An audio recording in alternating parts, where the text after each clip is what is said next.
Amen. Hallelujah.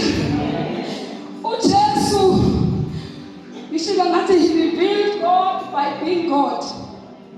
For the first time in history, the divine revelation came directly, without any human intervention, without any angelic intervention. Wehla uNkulunkulu uqobo lwakhe wathi yazi maye ekhuluma noIsrael uthi umula beseGibhithe uthi ngizwile ukukhala kwenu, ngizwile ukuhlupheka kwenu, ngakho ngehlile. Kodwa wayengakaze ehlele, wayesathumela uMoses, esathumela ingelosi, ethumela uMikhaya. Kodwa uma